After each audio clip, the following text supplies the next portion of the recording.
अस्सलामुअलैकुम सामईन, fibre optic के दोष पर आप सबकी समातों को छूती हुई आवाज़ है हुनफा फ़ातिमा की।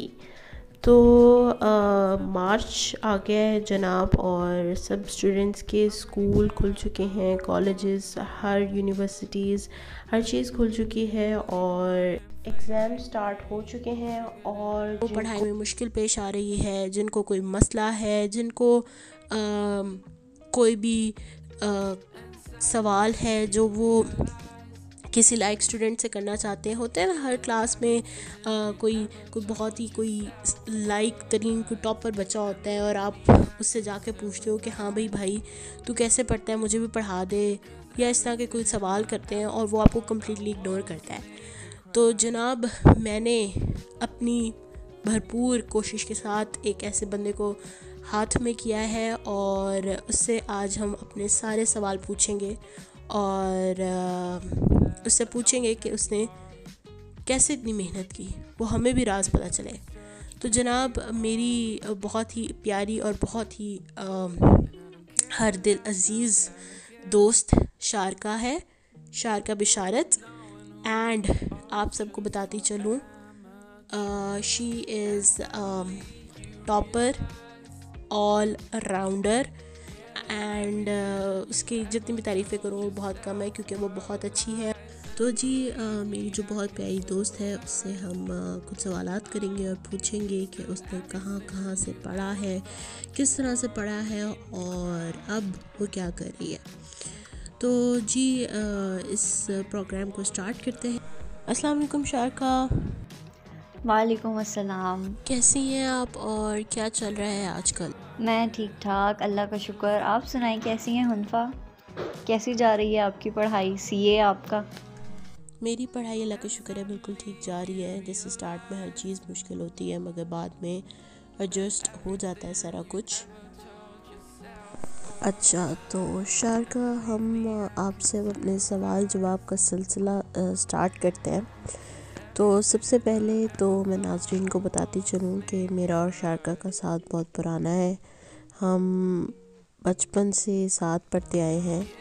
तो मैं चाहती थी कि कुछ सवाल मैं कुछ ऐसे करूं जिससे हर स्टूडेंट को पता चल सके कि जो एक ब्राइट स्टूडेंट होता है वो उसका वे ऑफ स्टडी और एक हम जैसे नॉर्मल स्टूडेंट का वे ऑफ स्टडी में कितना फ़र्क होता है, वो किस टेक्निक्स को यूज़ करता है और क्या क्या चीज़ें डिफरेंट जाती हैं। तो स्टार्ट करते हैं।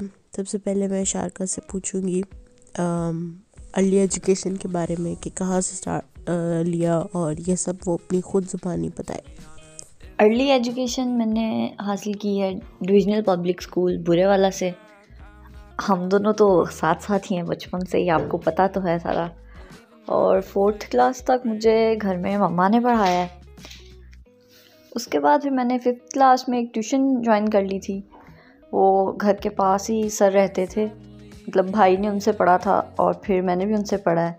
तो 6 से लेके मतलब मैट्रिक तक मैंने उन्हीं के पास पढ़ा है, और बहुत अच्छा पढ़ाया है उन्होंने, और बहुत इन्जॉय किया है वहाँ पे हमने। मतलब एकेडमीज़ के निस्बत जो ट्यूशन सेंटर्स होते हैं वहाँ पे बंदा ज़्यादा इन्जॉय कर सकता है, क्योंकि वहाँ पे ऐसा ये क्लासेस का सिस्टम तो नहीं होता, सारे इकट्ठे बैठे होते हैं और मतलब साथ में बातें भी हो रही होती हैं, लेकिन काम के मामले में कोई कॉम्प्रोमाइज़ नहीं था। उसके साथ साथ हमने खूब इन्जॉय किया है। उसके अलावा फिर मैट्रिक के मतलब टेस्ट सेशन जब था तब मैंने लीप अकेडमी ज्वाइन कर ली थी, वहाँ पे मैंने टेस्ट सेशन लिया। अच्छा, तो शारका, आप अब अपनी को करिकुलर एक्टिविटीज़ के बारे में बताएं। मतलब as I said before that you are all rounder, that I too personally know you that you have participated in many things, but for my audience I want you कि आप please बताएं सब students को कि ये सब चीज़ें भी बहुत ज़रूरी होती हैं। apart from study you also have to be active in these things too. Curricular और को करिकुलर एक्टिविटीज़ ये तो बचपन से साथ साथ ही चलती आ रही हैं पढ़ाई के मामले में। स्पेशली स्कूल में तो हमने बहुत ही ज़्यादा इन एक्टिविटीज़ में पार्टिसिपेट किया है बचपन से। मतलब डिबेट कंपटीशंस में भी किया है, किरत कंपटीशन में, आर्ट कंपटीशंस में किया है, डेकोर कंपटीशंस में भी पार्टिसिपेट किया हुआ है। और साथ में कराटे वगैरह, और बड़े होके फिर जब गेम्स की तरफ आए थे तो बैडमिंटन भी खेला है, और क्रिकेट, नेटबॉल, सारी चीज़ें एंजॉय की हैं। इनके अलावा जो बचपन वाली गेम्स जो हम गली मोहल्लों में खेलते थे वो भी हमने स्कूल में बहुत ज़्यादा खेली हैं। बल्कि हमारी तो कोशिश होती थी, हमारा अगर कोई भी टीचर एब्सेंट हैं तो हम जल्दी से फ्री पीरियड लगवाएं और ग्राउंड में भाग जाएं खेलने के लिए। इतने ज़्यादा खेल के शौकीन होते थे हम। और इसके अलावा जो क्लास में बैठ के वो कहते हैं ना पर्चियाँ खेलना, वो चीज़ हमने बहुत खेली है। इन एक्टिविटीज़ के साथ साथ ना वो तो बहुत मतलब पढ़ाई के साथ साथ जिस फुल तरह से इंजॉय कर सकते थे ना, वो हमने किया है। और डीपीएस में इतना मज़ा आया ना, मतलब बेस्ट स्कूल जो बचपन में ऐसे लिखते थे ना कि ईस्ट और वेस्ट, अब my school is the best. तो एज सच अब वो बात वाकई में फ़ील होती है कि सही बात थी। वो हम बचपन में तो ऐसे रटी रटाई लाइंस लिख देते थे, लेकिन अब आके पता चलता है कि वाकई में वो लाइंस बिल्कुल सही लिखते थे, कि वाकई में हमारा स्कूल जो था वो बेस्ट था। हमने हर तरह से मतलब वहाँ पे पढ़ाई भी की है, पढ़ाई पे भी कोई कॉम्प्रोमाइज़ नहीं था। वहाँ पे टीचर्स ने बहुत अच्छी तरह पढ़ाया है, और माशाल्लाह से रिज़ल्ट आपके सामने है सारा, किस तरह पढ़ाती थी वो। और उसके अलावा जो इस तरह की खेल कूद और ये एक्स्ट्रा करिकुलर और ये सारी एक्टिविटीज़ जो है, ये भी बहुत अच्छे तरीके से साथ साथ कैरी की हैं। व्हाट अ गोल्डन टाइम, क्या याद करवा दिया शारका। आई थिंक कि हर इंसान को एक स्पेसिफिक पीरियड पे जाके अपनी गोल्डन मेमोरीज़ रिवाइव करने की ज़रूरत होती है, how he spent his school life and everything. But the most important thing that I want to drive from your conversation is that a student must learn that studies ही सब कुछ नहीं है. He has to participate in other things also, because curricular activities के साथ साथ को curricular activities भी बहुत ज़रूरी हैं to develop one's personality, to make him a better person. तो इसमें ऑब्वियसली आपकी स्कूलिंग का, आपके सराउंडिंग्स का बहुत ज़्यादा फ़र्क पड़ता है. Obviously we were so mischievous, I remember everything. School में हमने बहुत शरारतें भी की हैं, but at the same time हमें पता था कि ये सब एक टाइम तक है, फिर हमें पढ़ना भी है, हर चीज़ के लिए टाइम था. तो या that was a very very good time. Okay, Sharka, now tell us about your achievements throughout from kindergarten to matric till today. We want to know about everything that you have achieved so far. मेरी achievements, अल्लाह का शुक्र रहा है अल्हम्दुलिल्लाह। बचपन से ही अल्लाह ताला ने बहुत ज़्यादा नवाजा है. अब भी मतलब बचपन से लेकर अब तक अल्लाह ताला ने बहुत ज़्यादा नवाजा है. शुरू से मेरी पोजीशन आती रही है क्लास में, और फर्स्ट पोजीशन ही आती रही है अल्हम्दुलिल्लाह. मुझे ये तो याद नहीं है कि मेरी कितनी दफ़ा फ़र्स्ट पोजीशन आई है, लेकिन मुझे 2 दफ़ा मेरी सेकंड पोजीशन आई थी, और ये मुझे नहीं भूलती कभी भी. क्योंकि मतलब एक रूट पे आप चल रहे हो, उससे आप हट जाए, वो चीज़ आपको याद रह जाती है कि ऐसे हुआ था. तो एक दफ़ा मेरी थर्ड क्लास में आई थी सेकंड पोजीशन, और एक दफ़ा 9th में. ये मुझे अच्छी तरह से याद है. लेकिन अल्हम्दुलिल्लाह मेरी हर क्लास में फ़र्स्ट पोजीशन आती रही है. उसके अलावा जो है 5th ग्रेड में मेरी डिस्ट्रिक्ट बिहाड़ी में आई थी बोर्ड एग्ज़ाम में फ़र्स्ट पोजीशन, और मैंने 560 आउट ऑफ 600 मार्क्स स्कोर किए थे. उसके अलावा 8th में मेरी पंजाब लेवल पे पोजीशन आई थी अल्हम्दुलिल्लाह. 491 आउट ऑफ 500 सिक्योर किए थे. सेकंड पोजीशन थी मेरी पंजाब लेवल पे. और फिर 9th मैट्रिक में पोजीशन तो नहीं आई, लेकिन अल्लाह का शुक्र है मार्क्स बहुत ज़्यादा अच्छे आ गए थे. परसेंटेज बहुत ज़्यादा अच्छी थी. 1083 आउट ऑफ 1100 स्कोर किए थे मैंने. तो परसेंटेज भी बहुत अच्छी हो गई थी, और अल्हम्दुलिल्लाह बहुत अल्लाह का एहसान रहा है. माशाल्लाह शारका, we are so proud of you, and अल्लाह ताला आपको हमेशा इसी तरह तरक्की दे और कामयाब करे. Okay, so now moving forward to your college.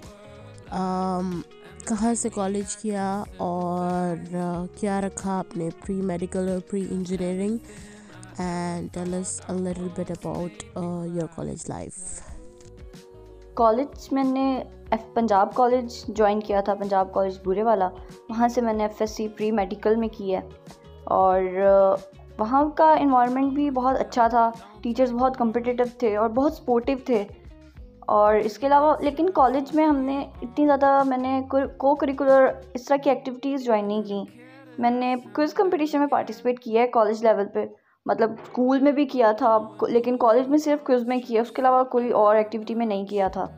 क्योंकि कॉलेज के लेवल पे आके थोड़ी सी आपकी स्टडीज़ ना as compared to school level पे वहाँ पे थोड़ा सा काम ज़्यादा हो जाता है कॉलेज में, और साथ में एकेडमी भी थी तो दोनों चीज़ें मैनेज करना थोड़ा मुश्किल था। तो सिर्फ मतलब पढ़ाई की तरफ ही ज़्यादा ध्यान रहा था। लेकिन ये नहीं है कि हमने कॉलेज में इंजॉय नहीं किया, कॉलेज में भी हमने बहुत ज़्यादा इंजॉय किया है। क्लास में हमने बहुत ज़्यादा शरारतें की हैं मतलब शरारतें और बदतमीज़ी में डिफरेंस होता है, बहुत ज़्यादा डिफरेंस होता है। हमने जो की हैं वो शरारतें की हैं, बदतमीज़ी अल्हम्दुलिल्लाह कभी नहीं की। और ना ही मतलब इस तरह की कोई सीन हुआ है कि कभी टीचर्स ने हमें बदतमीज़ी पे कुछ डांटा हो, बल्कि शरारतों पे भी हमें डांटनी पड़ती थी क्योंकि हम बहुत तमीज़ वाले बच्चे होते थे, तमीज़ वाले शरारतें करते थे। Yes, Sharka, I totally agree with you. There is a hell lot of a difference between shararte and badtamizi. A student must know his boundaries. As you speak up before that you were from a pre-medical background, so my next question would definitely be how you passed MDCAT and what were the struggles that you were going through, because we know that the year that passed was not just a year like before. It was the most problematic और ख़ास तौर पे students के लिए एक बहुत मुश्किल था, and more specifically for MDCATians. तो how you managed to pass through that, and how you calm yourself over such hard situation. So please let us know about that too. MDCAT की तैयारी मैंने किप्स एकेडमी से की है। अब तो lockdown लगा हुआ था तो ऑनलाइन क्लासेस ही होती थी। जून में हमारी स्टार्ट हुई थी क्लासेस और मिड सितंबर तक जो थी वो ऑनलाइन ही चली थी।